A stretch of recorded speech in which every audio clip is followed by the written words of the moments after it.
আসসালামু আলাইকুম। কেমন আছেন সবাই? ফ্লেভার ফিউশনের আজকের ভিডিওতে আপনাদের সবাইকে স্বাগতম জানাচ্ছি।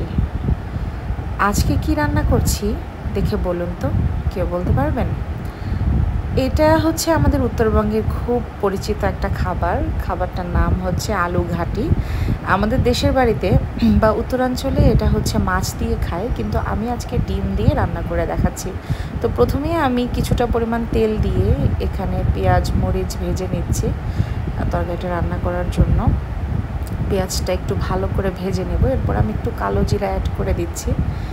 তো কালো জিরা আমি আসলে মানে যে কোনো কারণেই হোক আমি প্রত্যেকটা তরকারিতে চেষ্টা করি অ্যাড করার কোনো না কোনোভাবে, কারণ কালো জিরা খাওয়া খুবই স্বাস্থ্যকর। এবং এখানে আমি জিরার গুঁড়া এবং ধনিয়ার গুঁড়া দিয়ে দিচ্ছি। তো দিয়ে একটু নেড়ে নিচ্ছিলাম, পেঁয়াজগুলো লাল লাল করে ভাজছিলাম।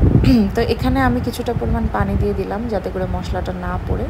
এরপরে আমি এখানে হলুদের গুঁড়া, মরিচের গুঁড়া, লবণ এগুলো সব আমি দিয়ে দিয়েছিলাম। এবং পেঁয়াজ মরিচের সাথে আমি প্রথমে রসুনটাও ভেজে নিয়েছিলাম, কারণ এই তরকারিটাতে আমি কোনো আদা বাটা বা রসুন বাটা ইউজ করব না। আমি হচ্ছে রসুন ছেঁচে নিয়েছিলাম, তো এই ছেঁচা রসুনটাই আমি ইউজ করেছি। আর এই তরকারিটা রসুন ছেঁচে ইউজ করলে বেশি টেস্টি হয়। আচ্ছা, তো আমি এখানে মশলাটা বারবার নাড়িয়ে দিচ্ছিলাম কষানোর জন্য। আর মানে ঝোলটা যখন একদম শুকিয়ে যাবে তখন আমি আলু যে আগে সেদ্ধ করে রেখেছিলাম, মানে আলুগুলো আমি ম্যাশ করে রেখেছিলাম, তো সেই ম্যাশ করা আলুগুলো আমি এখন মশলার ভিতরে দিয়ে দিচ্ছি। কারণ আলুগুলো আমি মশলার ভিতরে কষিয়ে নিব, কারণ মশলার ভিতরে আলুটা না কষালে আলুর ভিতর থেকে একটা কাঁচা কাঁচা গন্ধ আসবে আর খেতে ভালো লাগবে না। তো এ ধরনের আলু এভাবে যদি সেদ্ধ করে নেওয়া হয়, তো এই আলুটা মানে ম্যাশড যে আলুটা, এই আলুটা মশলার ভিতরে এভাবে করে কষিয়ে নিতে হবে বেশ কিছুক্ষণ। মশলা কষিয়ে নেওয়ার পর আমি এখানে ঝোল দিয়ে দিচ্ছিলাম পরিমাণ মতো। আপনারা চাইলে আবার একটু কষিয়ে নিতে পারেন। এটা আসলে মানে সম্পূর্ণ ইচ্ছার উপর ডিপেন্ড করে। বারবার যে কষাতে হবে এমন না, প্রথমে যদি আপনি হালকা একটু ঝোল দিয়ে মশলার সাথে আলুটা কষে নেন সেটাও চলবে, যেটা আমি করেছি আর কি। তো এখানে আমি পরিমাণ মতো ঝোল দিয়ে দিচ্ছিলাম।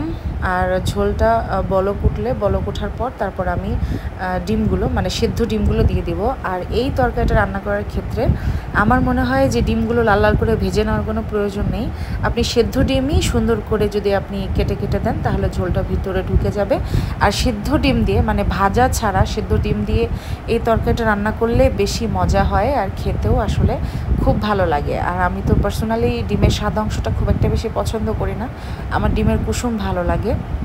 তো ডিমের কুসুমের ভিতরে যখন এই আলু ঘাটির যে ঝোলটা এটা যখন ঢোকে তখন খুবই মজা লাগে খেতে ডিমের কুসুমটা। তো এখানে দেখতে পাচ্ছেন যে বলক উঠছে। তো বলক ওঠার পর তারপর আমি এখানে ডিমটা অ্যাড করে দিব। তো আমি বারবার নাড়িয়ে নিচ্ছিলাম যাতে করে আমার মানে তরকারিটা নিচে লেগে না যায়, তো এই জন্য আমি বারবার নাড়া দিচ্ছিলাম। আর এখানে খুব ভালো মতো হচ্ছে বলক উঠে গেছে।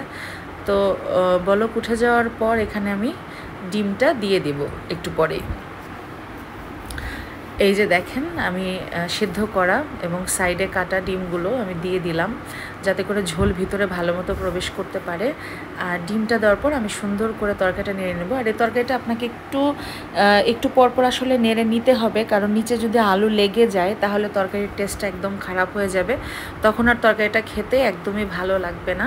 তো এটা এক ধরনের প্রিকশন, এটা হচ্ছে আপনার এই ধরনের তরকারি রান্না করার ক্ষেত্রে একটু পরপর একটু নাড়িয়ে দিতে হয়, কারণ আলু কোনোভাবেই নিচে লেগে যাওয়া যাবে না।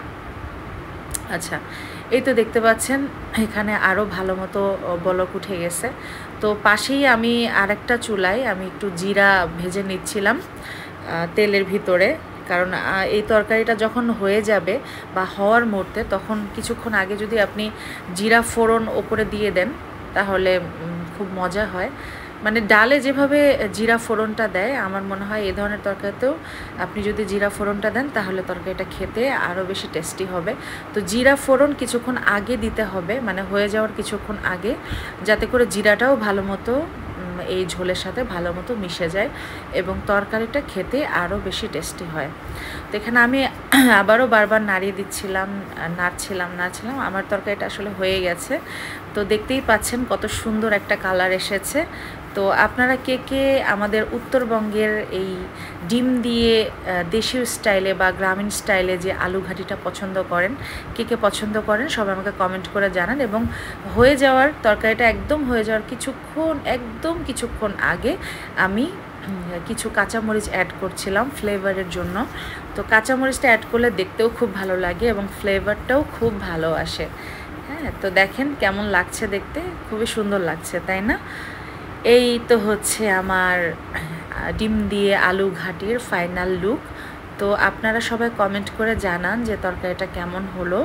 আমার খেতে খুবই সুস্বাদু লেগেছে এবং আপনারা যদি বাসায় এভাবে রান্না করে খান আপনাদেরও সবার খুবই ভালো লাগবে আশা করি। তো আজকের ব্লগটা আপনাদের কেমন লাগলো আমাকে কমেন্ট করে জানান। সবাই খুব ভালো থাকবেন। আসসালামু আলাইকুম, আল্লাহ হাফেজ।